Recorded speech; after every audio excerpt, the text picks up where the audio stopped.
Well, I feel some of the joy of a proud father.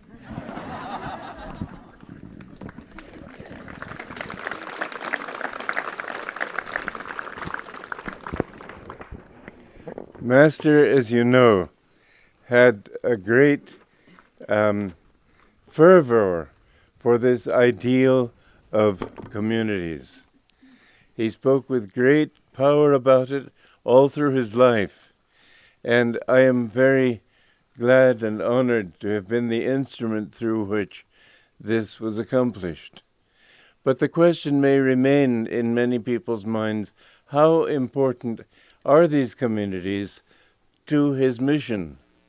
I have to say that they are central. His first mission, of course, was to help individuals to find God. But in the world where the influences are so often in the other direction, it is a great help to be able to mix with people who share your ideals. The Master used to say, environment is stronger than willpower. And when you live with people who's, for instance, in an office, when people are having their usual little squabbles and so on, it's very difficult to keep your mind on God. But there's more to it than that. Supposing every person in this crowd today were to go to a different city, and he would live, I suppose, practicing these teachings, a peaceful life. And when there were arguments in the office, he might be a force for peace. But people, if they asked him, how come you do this? He'd say, because I practice Kriya Yoga. And they would say, probably it's because you eat bran for breakfast. They would attribute trivial reasons to his peace, or maybe you're just a very special kind of person. But they wouldn't be able to understand clearly that it's what he's doing that makes him that way. Somebody many years ago said to me, you have some wonderful people here. I said that if you say that, seeing one or two people, you can say they're wonderful people. When you see everybody like that, you have to say it's what they're doing. When you have a group of people living together in harmony, in peace, eager to help each other, serving each other, thinking in terms of giving and not of getting, living in harmony with man and with God, and you see a group of people like that, that makes a statement. It begins to seem a possibility for everyone to embrace. This is a very important statement socially. Individually, it's an important statement because people begin to feel, I too could be like that. When you see people individually, you don't get that impression. But when you see everybody doing it, you think, well, I have that potential myself.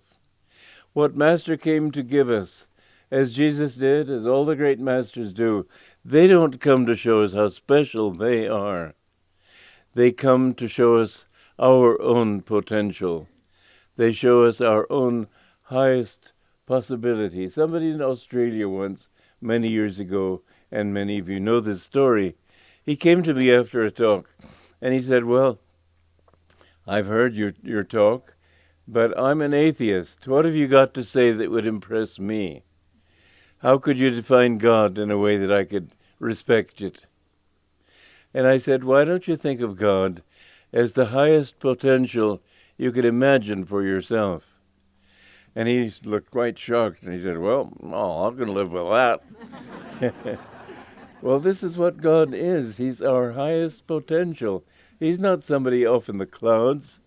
He's that which you go higher and higher and higher until you achieve a perfection that is absolute.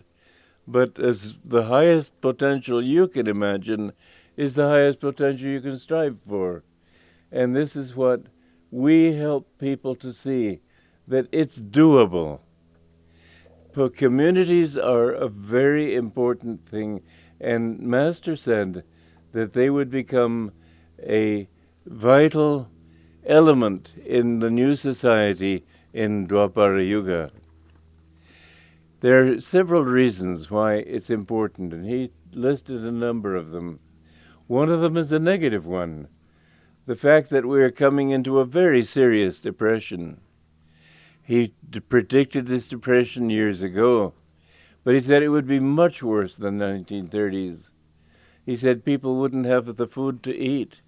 Even a few months ago, to bring food into the inner city in Detroit, it was necessary to have two people riding shotgun on either side of the truck, lest the truck be attacked before it could even reach the inner city. This is going to be a problem. We're going to find that people don't have jobs, they don't have money, and the money they do have won't be worth the paper it's printed on. These are the directions we're going in. I could argue this point with you. Some of you might not agree. It wouldn't much matter. It's obvious that the economy of the world is going in a wrong direction right now, but it's the result of people's avarice. It's the result of people thinking they can get rich quick without making the effort. And the cure is going to be God. In the last depression, what it resulted in was people thinking of us four and no more. My family, my wife, my children. Now, Master said in the next one, people will have much less money, but they will have much more desire for God. And so this depression will be a good thing in the long run. And my salvation is just on the corner here, just on the edge. And you'd better bring it quickly because...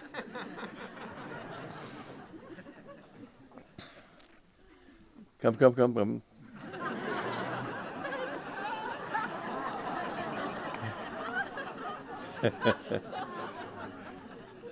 Like a desert traveler. Thank you.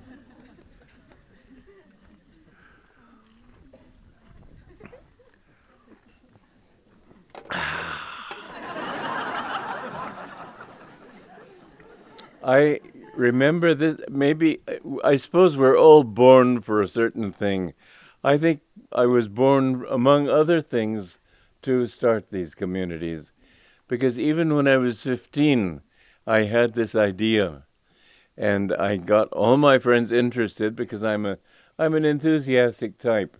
And whatever I really want, everybody seems to want also. When I used to like to go skiing at Mount Washington, everybody went skiing. Now nobody goes skiing. Well, I would tell my friends about it, and they all got interested, and they all were eager for it until they found I was serious. Then they all dropped off. But I still thought, I know that 15 is not the age at which you can start communities.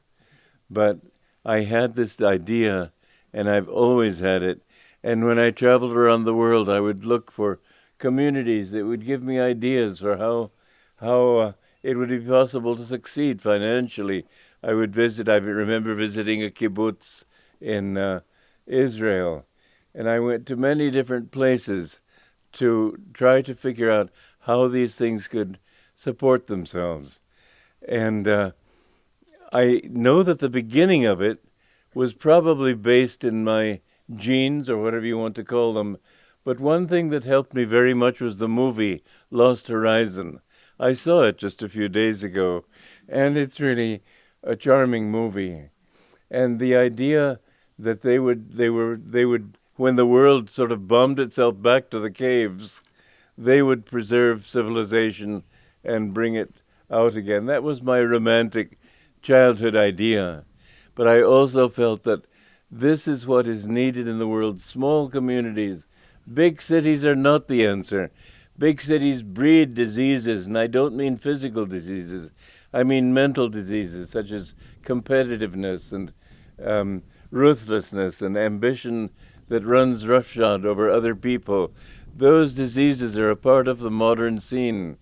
Small communities, I have to say that I suspect that the big cities today will no longer be a part of the scene in another 100 years.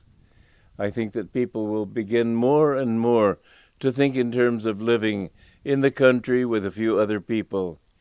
You can't live alone in the country and meet all the needs that we're accustomed to. I write books, but I know I can't eat paper.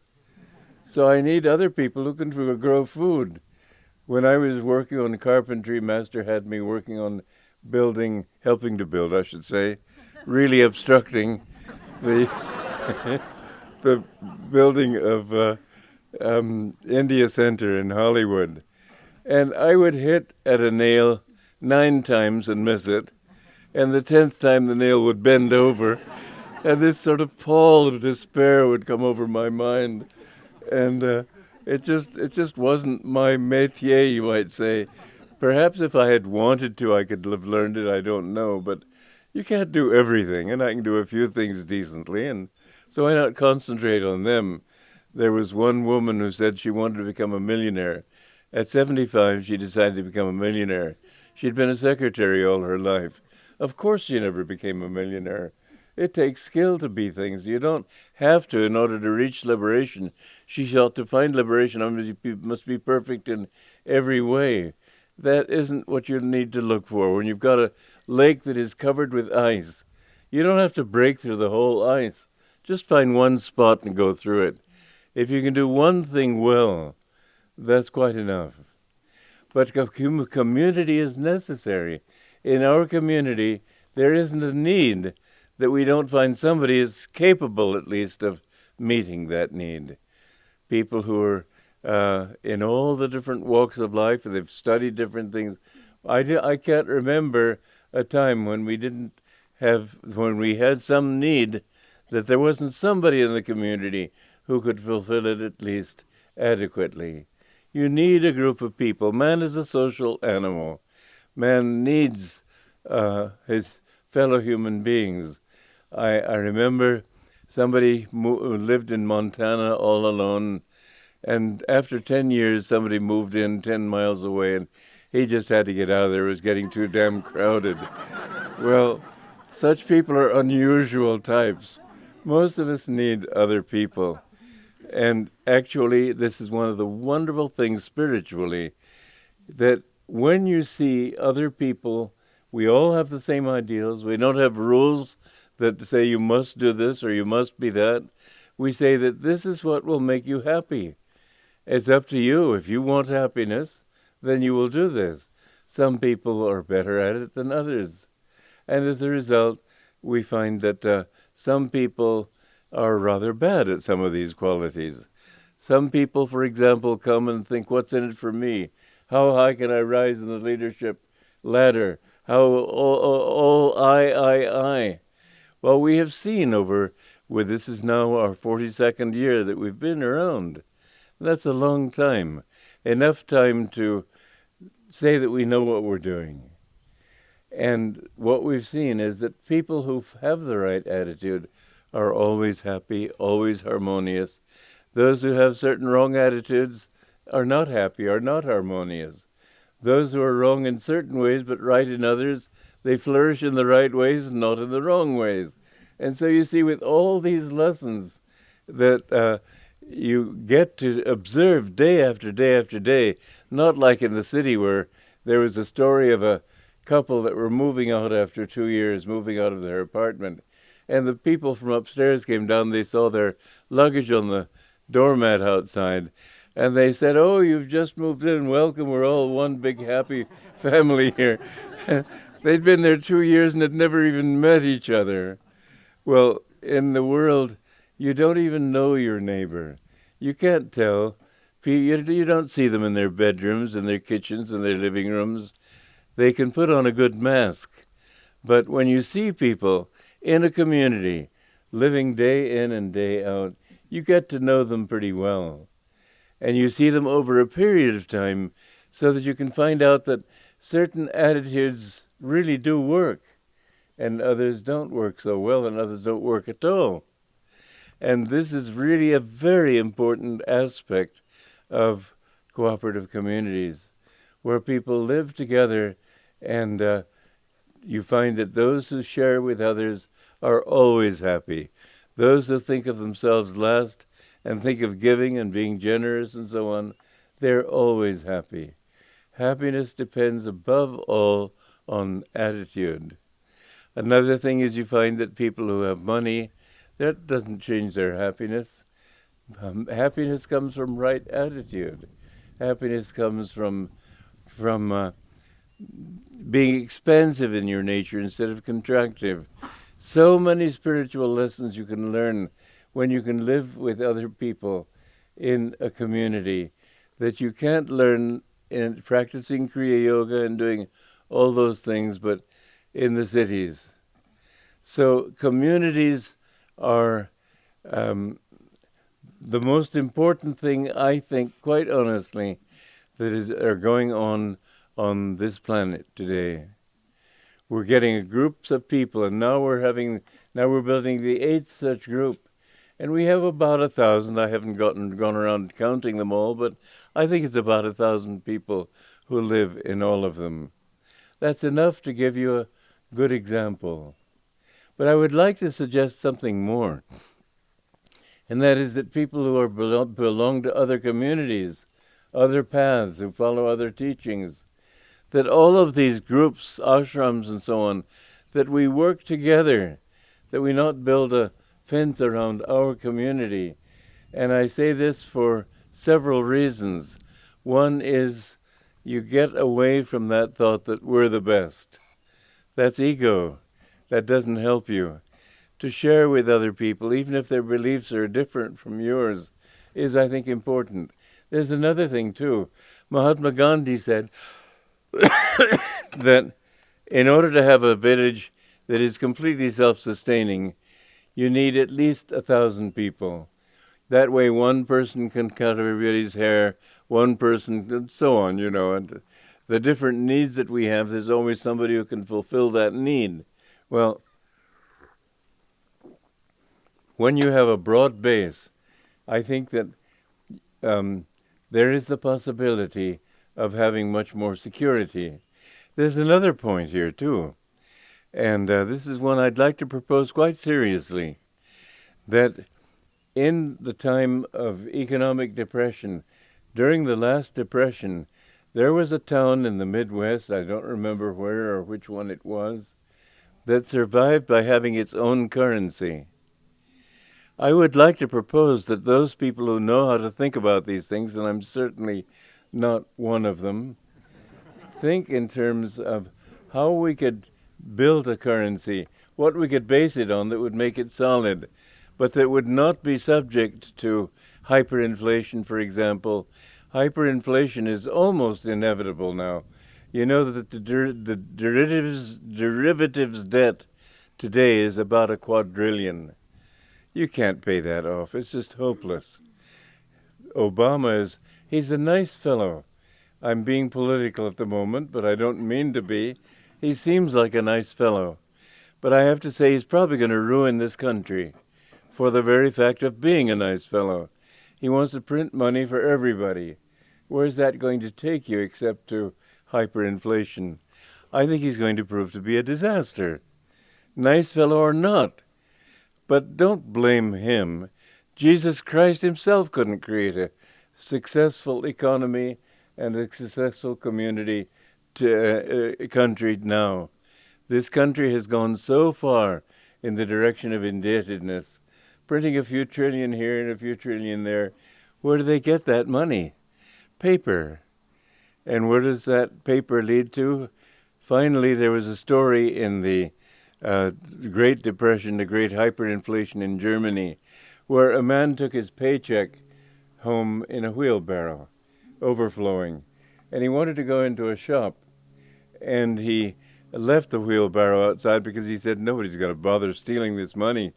He came out and found the money all over the street. Somebody had stolen the wheelbarrow.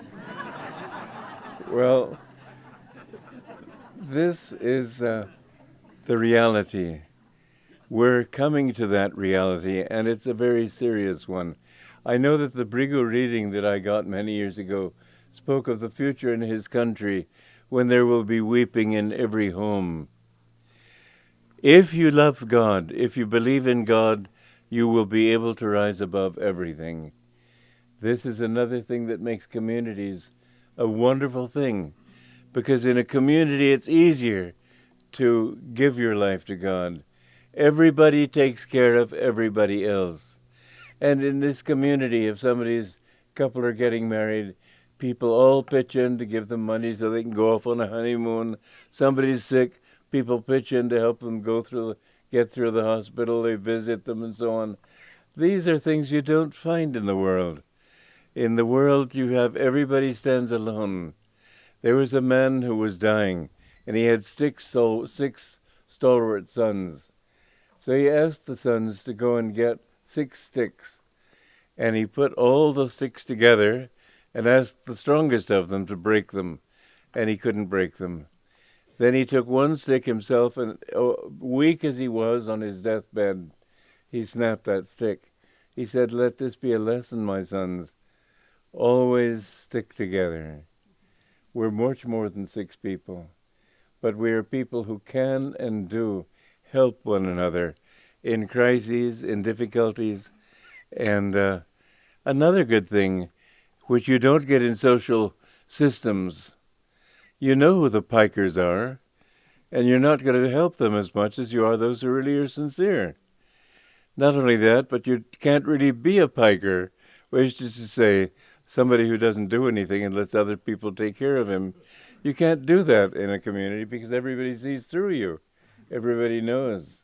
So what you see is that everybody is conscientious and does something. I was so impressed. The day after I arrived here, I went around our different businesses and to the retreat and so on. And it was really wonderful to see how full of sharing joy everybody was. Well, this is a community. It's Ananda community, and it's well named because it's a joyful community. So I'm speaking of Ananda, but I'm speaking also of the future. I think more and more, and it's becoming possible because society is helping us in this way. For example, now with computers, it's possible to live alone in the country. You don't have to be with your customers. You can sell through the computers. You can do so many things by computer that you couldn't do before. In the past, people needed cities. They won't need cities in the same way anymore. And so society is evolving to that point where it will be economically feasible to have places in the country where people can live. Master used to say, get land in the country where you can grow your own food, you can live simply. We don't have to dress according to the latest style. I always say people who follow style don't have any taste. Because if you have taste, you don't think about what's in this year. You just think what's attractive and proper. But in these communities, living close to the soil, you don't have to think about being chic. You can spend much less money on food, on clothing, and all the necessities of life. People can help you build your home. If I were here, you could almost say that I've done it in self-defense. I couldn't build my own house, but I didn't do it with that spirit. When you have that, you have the beginnings of a society that I think will spread. Master said it would spread like wildfire, that people everywhere, not necessarily people who are spiritually inclined, there can be other types of communities, but I have to say that those that are spiritually inclined, without being dogmatic and narrow-minded and just us for and no more attitude, that those people will find that they have security that other people don't have.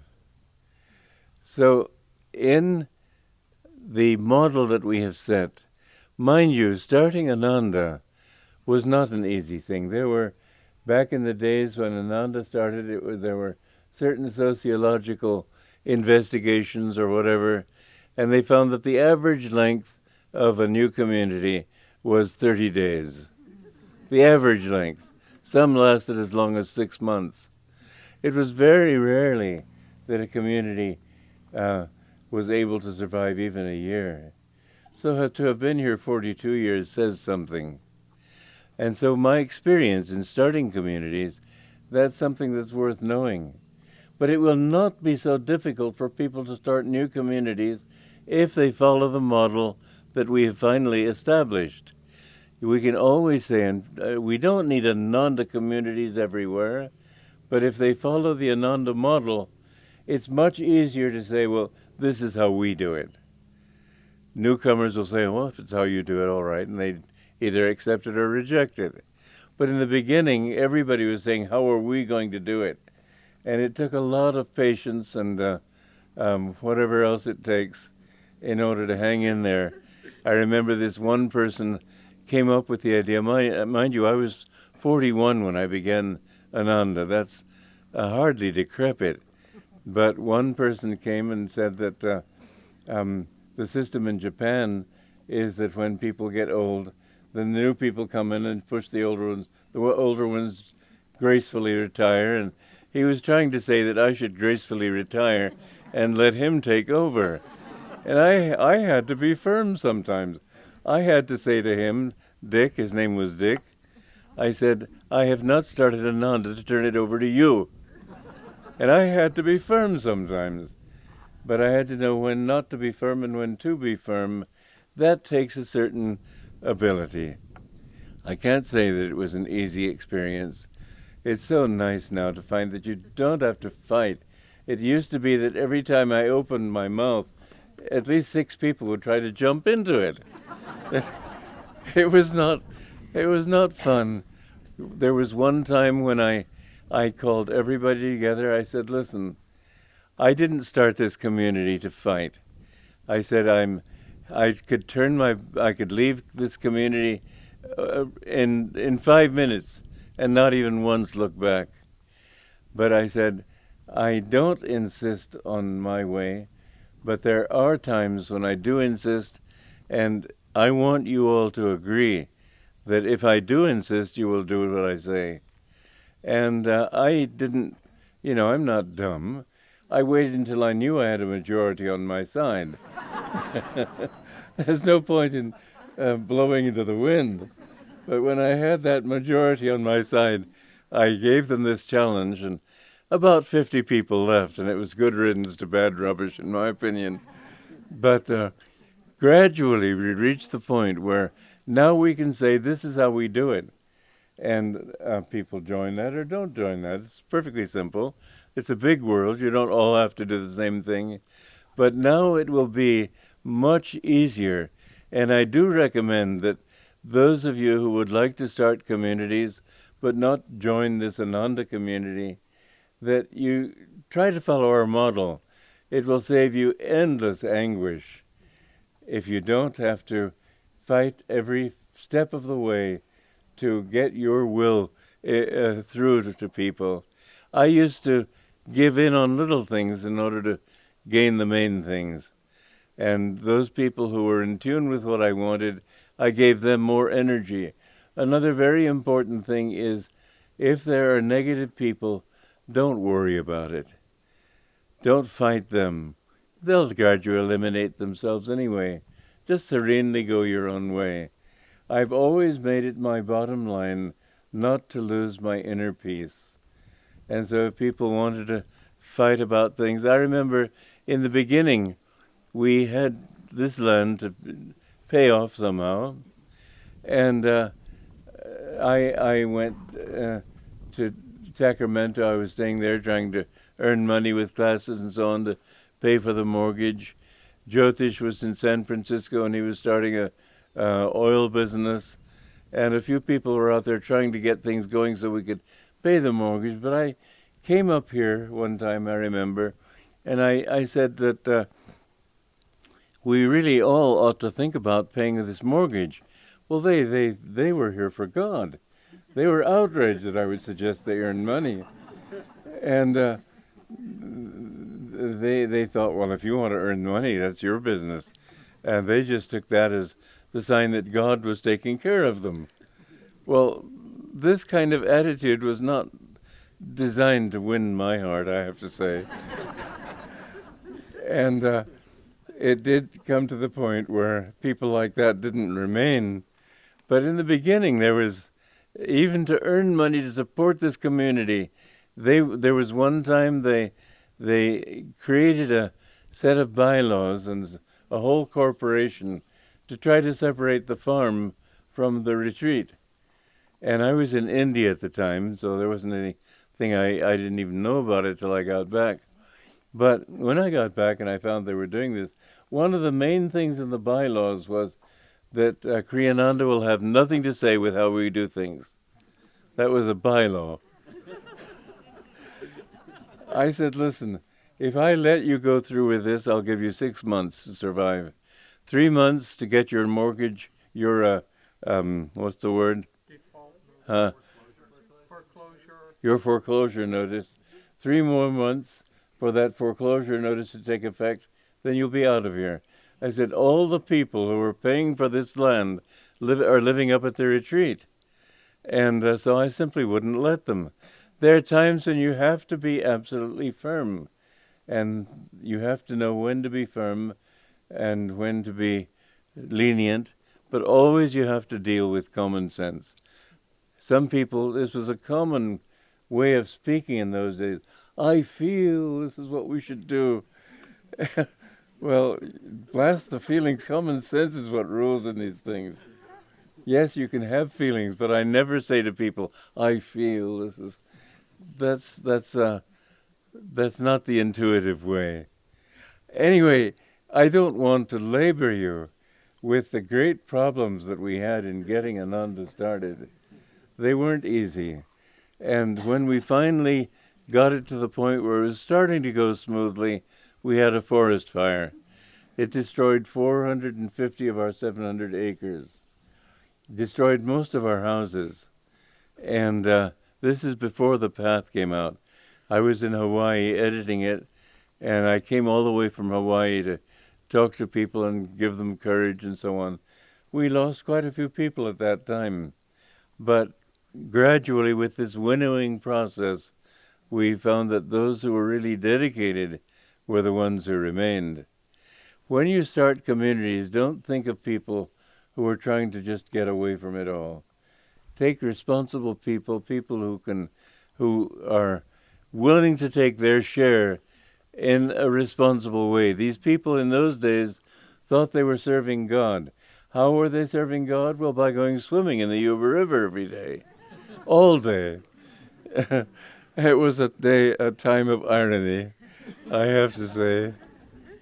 Anyway, with good and loyal people like Jyotish and Devi and many others who were here, gradually it came to the point where now we have a stalwart group of people. And looking at the ones I met in the office, in the dining room, everywhere, I felt so much joy. It was really a great comfort to me to see how many people have really taken it and made it their own. One beautiful thing about Ananda is you don't have a rulership that tells everybody what to do. Maria Warner, when she lived in Encinitas for a while, and she worked in the retreat kitchen, I believe, and the door between the kitchen and the dining room was broken. 6 months later, when she left there, they still hadn't repaired that door because permission had not come down from the board of directors. Well, in my opinion, that is not the way to run an organization. You must give people the freedom to be themselves, to do things themselves, and they may not do it as well as you, but at least they're doing it. Any leader who thinks that I know Daya said to me, Master told me to keep the reins in my hands. I said, but he didn't tell you to be the horse. You have to let other people take over. Sometimes they won't do it as well as you can. Sometimes they'll surprise you and do it much better than you could. But you've got to understand that as God is center everywhere, circumference nowhere, so a community of people is centered in each person, and each person should have a chance to express himself. So what you've got is a basic direction all are going in, but in that basic direction, everybody is free to pull with his own strength and his own creativity. This is a way of life that will be possible in this new age of Dwapara. Master's vision of a community that would be a model for the new age was based on the fact that in Dwapara Yuga you're not just bound to the soil. You're not bound just to plant food and grow food and so on. You can do things in new and creative ways, and many different types of people can live together and make a success of it. Another beautiful thing about this age into which we're coming in, and I think that the Depression will help a great deal in that respect, that people will not think in terms of money as the social status symbol. We don't even think about how much money people have. We think in terms of them as devotees of God. Nobody who... I know there was one time, back in 1969, that was the year we actually formally established Ananda, some young man came to me and he said, well, I've inherited a certain amount of money and I'm wondering, should I come and live here, in which case I'd give the money to Ananda, or should I go to India? Well, I was thinking, if he is asking that question, that means he doesn't know whether he wants to live here. So I don't want him. But I asked him how much money did he have. He said $200,000. That was like $1 million now. I wasn't even tempted. I said, I think you should go to India. I only asked the question to be sure that he had enough money to go to India. But money has never been my priority. I know that there was one woman, her name is Austin, and she was one of the wealthiest women in America. And I stayed at her home. And she was a big fan on feminism, too much so. And I tried to tone her down a little bit. And she got very offended with me and decided she didn't want me in her home anymore. It didn't matter to me at all. I'm not going to flatter people because they can help me. I felt rather let me clear the air on this subject so she knows where I stand. In fact, at Ananda, women and men are absolutely equal. We have as many women as we do men in positions of authority. There is no thought that men or women are better than each of the others. In fact, it's certainly true. Women are always thinking men are impractical, and men are always thinking women are impractical. And the truth is that they're impractical and practical in different ways. And vive la différence. You need that difference. You need to understand that each can gain from the other. The women are more intuitive. They feel more for people. Men are more rational, but reason too, has its particular advantages. I can see in any direction that you can offer me what the result will be 10 years from now. That's a more rational approach than the feeling one, but it too is reasonable. It's sound. So women and men are not. The subject doesn't come up in our communities, and I'm delighted that it doesn't. Sometimes people will tease each other that way, but it's only in fun. There's no battle of the sexes here, as you find so often in the world. Well, these are some of the things that I think that will help to bring about the new age. Because I think that feminine power in this new age is going to be much more important than it has been so far. Women have not felt empowered because so much of society is based on sheer logic. But I think in time, this will be an age of more feeling, and women will assume more and more important roles in society. Another very interesting thing is that in school, the girls are usually smarter than the boys. And that, of course, is not a pleasing statistic for me, but it's a fact. In general, I would have to say that women are often better than men. And yet you find that the really excellent people in every field are always men. even in fields that are dominated by women, like cooking or sewing or tailoring, the best ones are always men. Why is that? I don't know. It's a fascinating thing to think about. But when you can look at these things and think how interesting, rather than make it a basis for warfare, then you have a harmonious and proper society. I think that more and more, I know that when Obama was elected, feminists were saying, even the blacks come ahead of the women. You're always going to find some critic. I say that blacks, whites, red, take their skin off, they're all red. What's the difference? It's a foolish thing. But I think that, yes, in time, it's high time we got a woman president. It's high time people in general understood that there is no difference, except there is a difference, not in quality, but in particular directions of thinking. We need more feminine energy. We need more feeling energy. We need less of this ruthless competition. I know that women in business have told one another, if you want to succeed, then think like a man, be aggressive. That is a pity to talk like that. I think society is coming to that point where both will become completely equal, and men will become more feelingful, and women will become more calm and less emotional. And all of these things, this age of Dwapara, which is an age of energy, it will be an age when more people are thinking in terms of feeling love for people. Why do we have to help people? Not for any reasonable reason, but because it's a good thing to do, because I want to help people. You don't have to have a reason for helping people.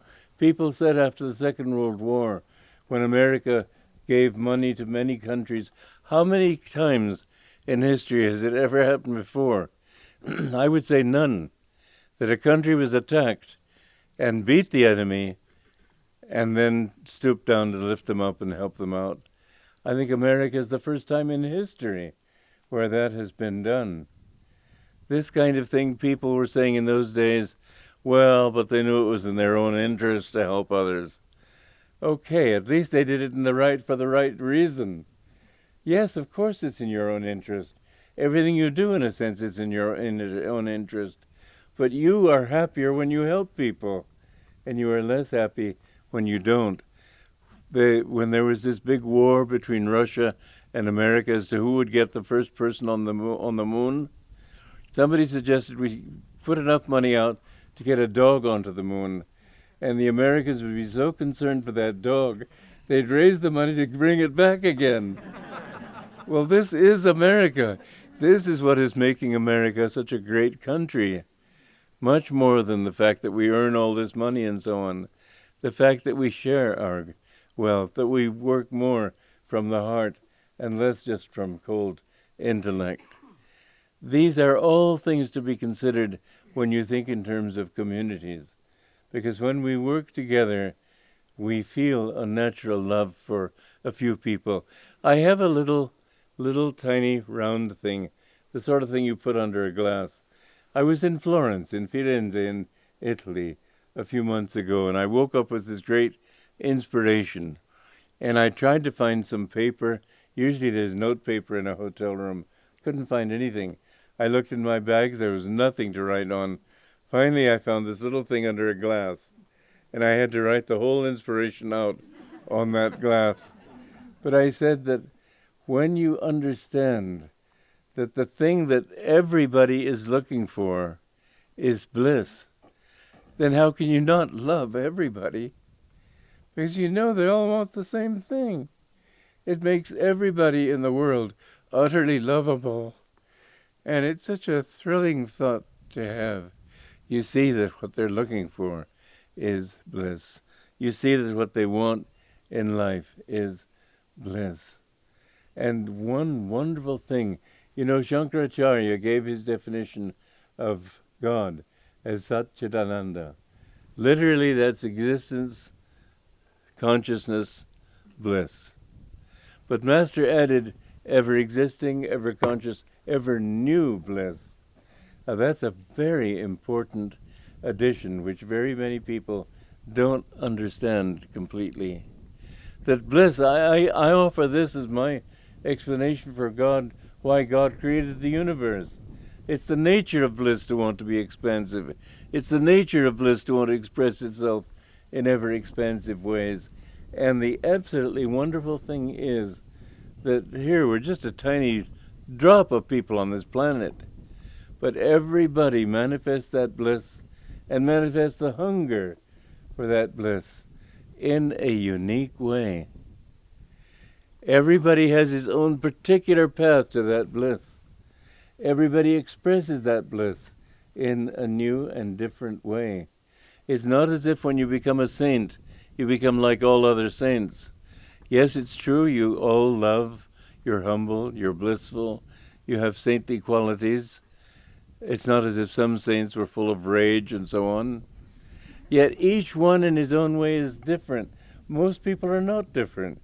It's sort of like seeing somebody coming out of a cowboy movie and sort of walking with as if with bowed legs, because he's been watching these cowboys on horseback. People imitate each other, and you find that Americans act like Americans, and Italians act like Italians, and Frenchmen act like Frenchmen, but they're not acting like themselves. We need to learn, and this is an important thing in communities. And this is what Ananda really believes, and I hope practices. I have seen this, that each one is himself. We're not all blissful in the same way. It's not something we put on. It's something that comes from inside. And so, as I look around me and see all your faces, I see that every one of you is specially a manifestation of that bliss. Don't think you have to do just the way other people do. Be centered in yourself and know that this is how you can express bliss in your life. Don't think you've got to express it the way somebody else does. But know that that is really what you're trying to do. The other day, 2 days ago, I was in Palo Alto, and there's that coffee shop next to Kepler's. And a group of us was sitting at the table there. At the table right next to ours, there was a man who was extremely serious about what he was doing. And he had this creased forehead and all the lines on his face, being very serious about some little thing, I don't know what. But I thought, what he's really doing it for is he wants to find bliss. So why can't he do it with bliss? He thinks that after all that seriousness and dedication, absolute determination and so on, he'll finally perhaps find what he wants at the end. Then why not seek it with that? If you are seeking bliss, then why not seek with bliss? Why seek it at the end of the road? Why not seek it right now? Be blissful in your work. This is one of the lessons that the spiritual life teaches us. This is one of the lessons that the communities, like Ananda, can help you to learn. Work with bliss. Don't think that at the end of the miserable trail you'll finally find a little glimmer of peace of mind or something. That's a delusion. Whatever attitude you work with is what you'll find at the end. Work with bliss and you'll have bliss right now. So this is one reason why we should love everybody, because even the worst mafioso really is looking for bliss. He just doesn't know it. And he thinks he'll find it by revenge, by power, by getting even with people and so on. He won't find it. He'll discover in the end that didn't work. It's sort of like that story that I've often told of this man in boot camp in the Second World War. And he was going around picking up pieces of paper off the ground. This isn't it. This isn't it. And that's all he did, and they finally decided this man had better see the camp psychiatrist. So he went into the camp psychiatrist's office, and instead of relating to the psychiatrist, he picked up pieces of paper on his desk and this and that. Finally, the camp psychiatrist recommended him for a medical discharge. As soon as he got that piece of paper, he said, "This is it." And so it is that you think that this is going to give you what you want, and that doesn't do it. That doesn't do it. After many incarnations, how many? Well, I hate almost to tell you. probably days of Brahma. It takes 5 to 8 million lives even to reach the human level. And having reached that level, you can still fall, not very often, but there's a strange story, true story, of a woman who was visiting Tibet. And no, she wasn't. The woman who reported the story was a visitor, but there was a girl there, and this Lama, very old man, tried to molest her, and she was able to just push him away and run home. And she ran home to her mother and told him about this, and the mother said, "Well, he's a very holy man. Why don't you go and find out what was on his mind?" So she went back. She said, "Look, I'm sorry I repulsed you," and so on. And he said, "No, I'm not interested. What I was only thinking that Lama so-and-so was ready to be reborn, and would, in order to ensure that he got a human birth, I wanted him to be born to you. But in the meanwhile, 2 donkeys copulated in the field nearby, and he'll be born as a donkey next time." What a strange story. I don't know that I approve of the Lama doing this, but it is true that if you live a donkey-like life, you'll have to be a donkey next time. If you live like a tiger, you'll be a tiger next time. And sometimes you find stories of horses, for example, that can spell out 100 different words.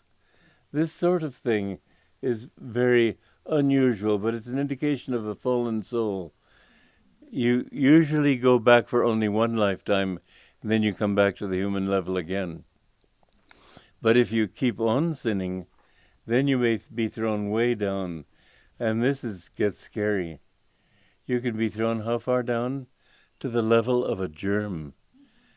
Think of having to come back all that long ladder of evolution from such a low level, knowing inside that you're much more than you're actually expressing in yourself.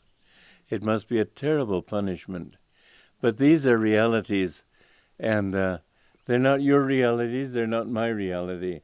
But it is good to know that you can sink that far if you do. One of the things that drew me to the spiritual path was the realization that there isn't anybody in this world that I could have not become like. I could have become a drunkard, a thief, a murderer, who knows. Just with a few wrong deeds that have pushed me more and more in that direction. I can't define myself by what I am and what my desires are. I have the capacity, potential, to be like anybody in this world. And it made me really desperate to seek truth. But how long does it take? Well, it can take days of Brahma, billions of years. Once you reach the human level, the capacity for error becomes almost infinite. This job didn't give me the money I wanted, maybe that one did. Maybe this didn't do it, this will work. This isn't it, this isn't it, this isn't it. Finally, the only thing that is it is the desire for liberation. One time, Norman said to Master, he was a brother disciple of mine, "Sir, I don't think I have very good karma." Master said, "Remember this, it takes very, very, very good karma even to want to know God.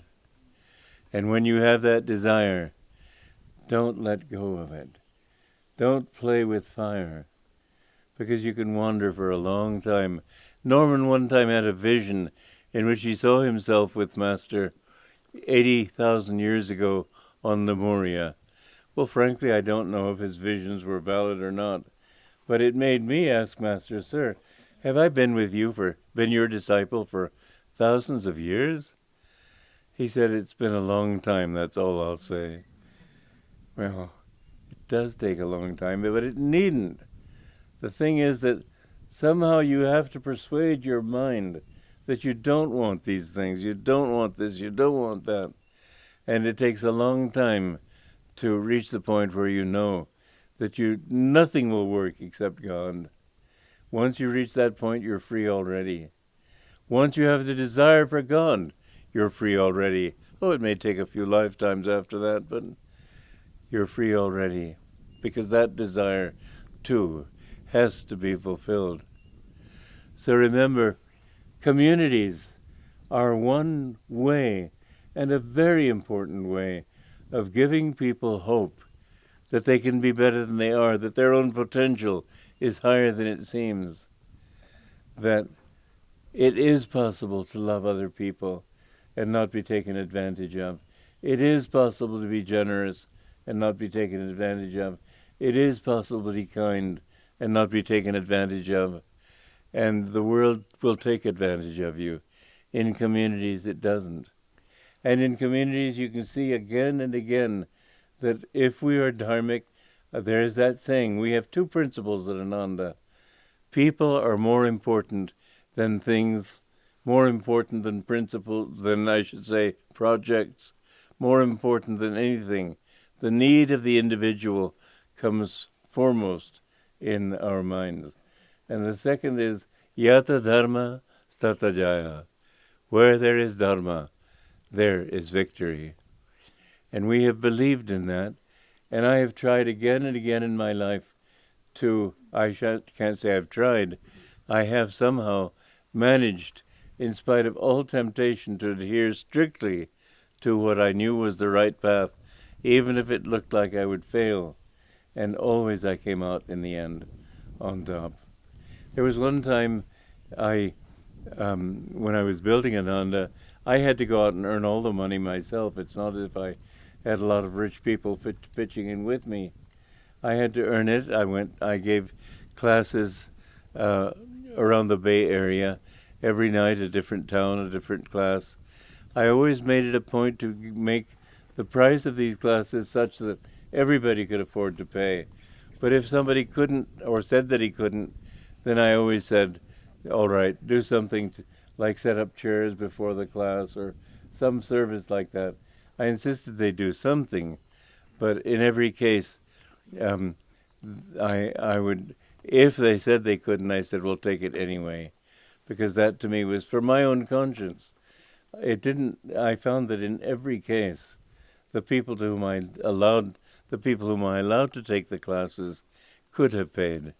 There was one woman who said she was flying back east to visit her parents and she wouldn't be at the next class. And I said, well, so you can afford to fly east?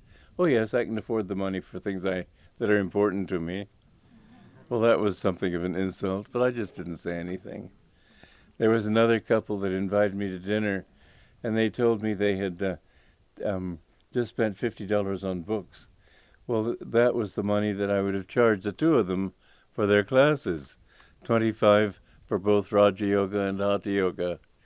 I didn't say anything, but I found in every case those whom I allowed to take the classes for virtually for free, they could have paid.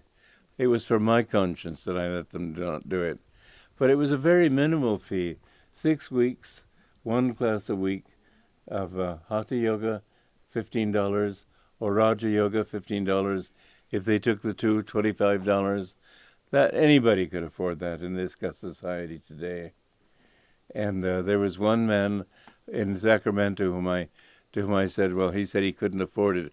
I said, well, can you come up and work in the community for a weekend? He looked at me as if I was cheating him. I said, I don't need students like that. But I built this place on that kind of money, the money I earned from these classes. And I became a popular teacher. I had about 300 students a week, and altogether in the different towns. I earned about $50,000 a year that way, and it all went toward building Ananda. But now we don't need to do that so much. Now we can all pitch in and help out. Yes, it was a struggle in the beginning, but I'm so grateful for the fact that I did hang in there. There was a time when I have to say, because money was never an interest of mine. I know that when I was 16, my dad said that he wanted to buy me a tuxedo. I said, don't bother, Dad, I'll never wear it. In fact, I'll never earn enough money to pay income tax. And it's been true. I've never earned enough money to pay income tax because the money I earned from those classes all went for other purposes, not for me. So even at 16, I knew that was where my life direction was. The thing is that I've always been taken care of. And wherever I've gone, somehow God has taken care of me. Somehow it seems as if it wouldn't possibly happen, but it did. And strangers have come up and helped me. It's a wonderful thing. When you love everybody, people feel that love. I remember this concert I went to in Paris. It was my birthday, and it was in a church, and they were just closing the door saying they didn't have any more room for other people, and I cried out in French, "But it's my birthday." And they said, "Oh, well, come in." So they had me, but the hall was completely full, so they had to put me on behind the altar with about 6 other people. And later I was on the metro, the subway, and this old woman came up to me and she said, do you remember me?" I said, "Well, no." But I was in the audience. There were 700 people in that audience. How could you have had that feeling of knowing me personally? But that's what you get when you love people, they feel it. And another wonderful thing is that when you feel this bliss, other people feel this bliss. What more wonderful thing can you give to people than that bliss? Whatever feeling you have, feel that you're radiating it outward to other people. Don't keep it as a secret. You'll find that if you look at strangers and smile at them, they will feel it. It will change their lives even. Be what you want to be it now, and don't say, "I'll be that someday." Work with bliss, and you'll find everything is blissful for you. These things I say after many years. I've been 62 years on the path now, and I can say that it's been an absolutely wonderful experience. I don't have all those wonderful visions that people talk about. I'd love to. Master said that in your past lives you were full of doubt. As a result of that, these things are being hidden from you. I just say, okay, it doesn't matter. I feel blissful, that's what matters. The only vision I've ever had, I'll confess this to you, suddenly I saw this large green face.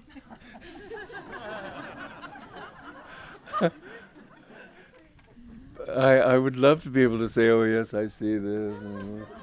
Well, it isn't so, and it hasn't happened, and I suppose it will. Master said that, he said to me, God won't come to you until the end of life. Death itself is the final sacrifice you have to make. Fine. I know that God is with me. That's all that matters. Don't seek God for the circus. Don't seek God for the phenomena. Don't seek Him for miracles. Seek Him for His love and His bliss. And bliss is more important than love, because bliss is something that is completely self-giving, whereas love is always thinking in terms of receiving also. Don't think in terms of any receiving. I have found that, when I was thrown out of SRF, it was done with imprecations, curses, and insults. And it would have been very easy for me to become bitter. These were my dearest friends, my immediate superiors, people I looked up to, people I embraced as my own, and suddenly they were treating me like the world's greatest pariah. It would have been easy to become bitter. I thought, if I become bitter, I will lose twice. It's not worth it. I choose to love. And I found that in spite of that, it was a period of great suffering for me. But when I had to speak in public, people said what they felt from me was joy. And I thought, joy? That's the one thing I couldn't think. But I knew that underneath the sands of this great suffering I was going through, there was that joy there. It never left me. God will be with you. He will test you. If you're sincere, He will give you every test possible. But for instance, my doubts of the past, which were my greatest fault, Master told me, have been my greatest blessing. When you break a bone, the healing part of the bone becomes stronger than the bone around it. So when you have a fault, and you finally overcome that fault, it becomes your strongest virtue. This is a wonderful thing to think about. One other wonderful thing is that as you meditate and overcome some fault that you felt you couldn't possibly overcome. It was so strong in you. Once it's gone, and it doesn't mean anything to you. You just think, what was all the excitement about? Remember, if you have anger or lust or greed or desire for anything wrong and so on, remember that same energy, once you've gotten rid of it, you're not killing a part of yourself. You're releasing a part of yourself to be in its higher octave. You lose nothing, you gain everything. So, by my doubts, it has given me the opportunity and the ability to answer just about any doubt anybody can possibly ask me, because I've thought it all through, and I know the answer to it. Well, this is a great blessing, and this is why Master has me teaching people, because through that I can help many people. Remember, don't worry about your faults. They will loom up before you as if they were big demons ready to grasp you. If you go through that, it'll be just a cloud. In fact, it won't even be a cloud. There'll be blue skies, and it'll be as if it had never been at all. So communities are a way of helping people all over the world to begin to get a little faith in themselves. The world tries to pull you down. The world tries to say, you talk about spiritual things, come on, have a drink. The world doesn't help you. Don't think that people, just because they smile at you, that they're your friends. Your friends are those who will help you to perfect yourself. Your friends are those who see you in your own higher potential, so that even if you're full of flaws, your friends will say, no, you've got the ability to grow. In Ananda, you have that kind of friends. People, even when you're going through delusions, they'd all whispering against gossiping and so on. Everybody wants to help you to grow, to overcome. What a wonderful way to live. I have to say that I've been all over the world, well, a large part of the world. I've seen people in many, many different circumstances. Back in the days when I wanted to be a writer, before I met Master, I went to many different social levels and met people of many different kinds of outlook on life and so on. I have never seen a group of people like those in our different communities. If you want to join a community and are not a member, I'd say think of this as your first option. But don't feel that you have to limit yourself. Don't feel that you need to join Ananda. Do try to get together with a few friends who share your ideals, and you'll find yourself many leagues ahead if you say, this is the model we're following. If you take Ananda as that model, then I think that what we have done here can actually work easily everywhere. Otherwise, yes, the difficulties we had starting Ananda, everybody will have the same kind of difficulties. Not many people have the strength or whatever it takes, the patience and whatever, to be able to survive that kind of opposition in the beginning. But it'll be much easier if you can say, this is the model we're going to follow. And if all you and your friends do this, you will see that this is what will change the world. People will never get it.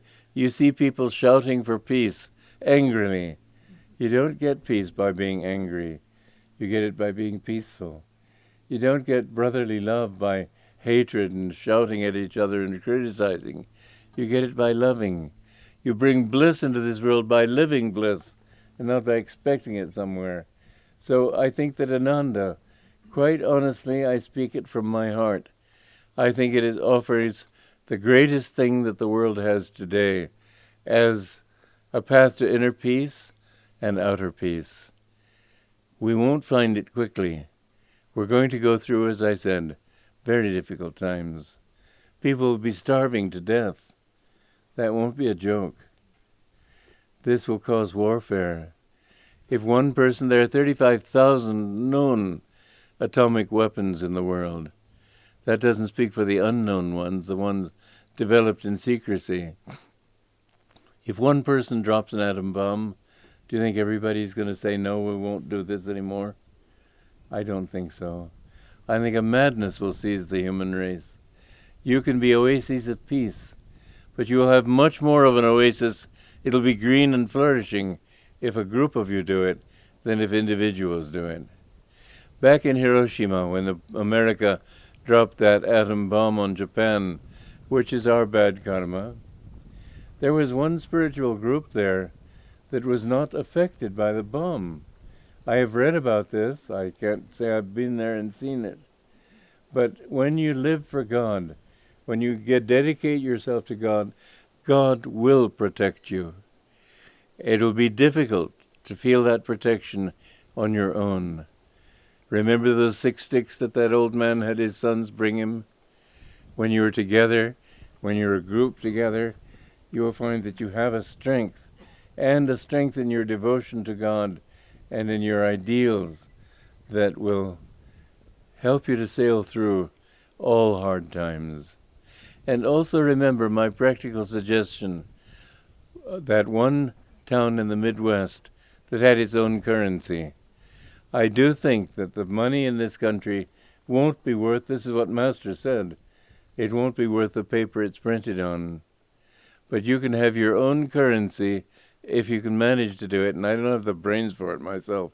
All I can do is report that this has happened. There is a community in Italy that is doing it. It's called Damanhur.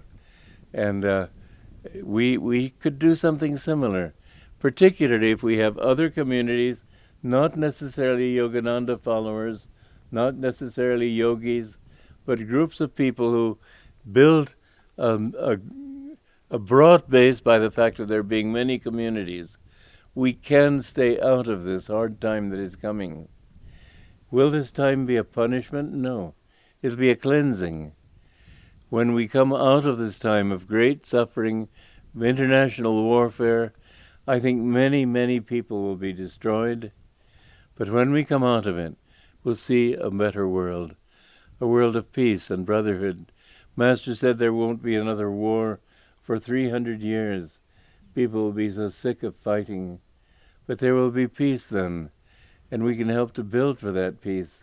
And that ideal that I had as a child, which was partly inspired by Lost Horizon, that we have developed communities that can preserve those values. We can help the whole world to rise again. So in those times, communities like ours will be even more important. They're very important now. They'll be more important than ever then. Please take my word seriously, because we're facing a serious time. But please take them seriously also for your own sake, your own selves. Because the more you have inner peace, the more you have what you yourself really want. And you can struggle all your life and finally reach the point where you have a little security and a little peace. I know my grandfather came to visit me at Mount Washington. He was 84, my age. He said, I've been always thinking if I work one more year, I'll be able to relax more and enjoy more. Now I'm deaf, I can't see, I can't enjoy life. I have the money with it to enjoy it, and I can't enjoy it. Don't be like that. Don't think, well, the future will give me that kind of security. Have it right now. Be secure in yourself. Be secure in your bliss. Joy to all of you.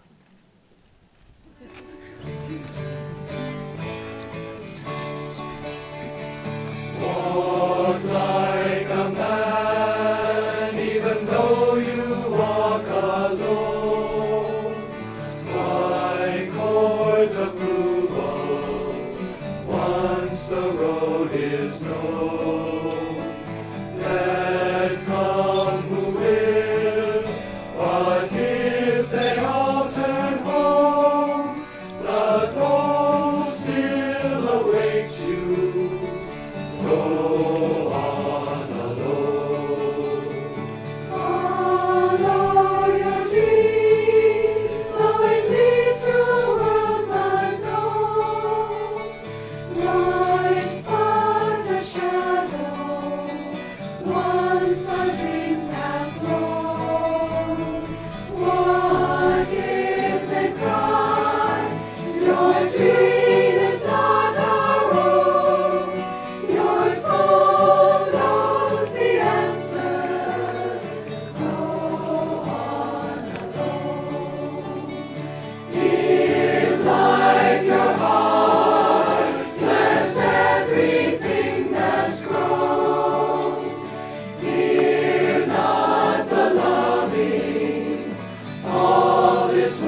your own.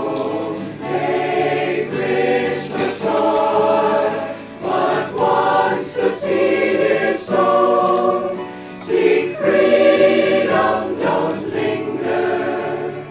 Go on alone. Walk like a man, even though you walk alone. By court approval, once the road is known. Let come who will, but if they all turn home, the goal still awaits you. Go on alone. Go on alone. Go on alone.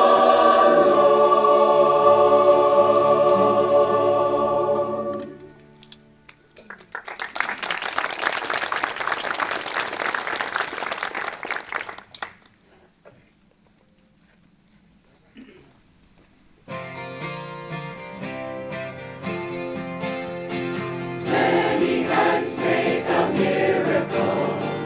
Let's all join hands together. Life on earth is so wonderful when people laugh and dance and struggle as friends, and all their dreams achieve their ends. Many hands make a miracle. People climbing together. Soon we reach to the pinnacle of every mountain peak we hazard as one. We lift our hands to welcome the sun. Many hands make a miracle. Let's all join hands together. Life on earth is so wonderful when people laugh and dance and struggle as friends, and all their dreams achieve their ends. Many hands make a miracle. People climbing together. Soon we reach to the pinnacle of every mountain peak we hazard as one. We lift our hands to welcome the sun. We lift our hands to welcome the sun.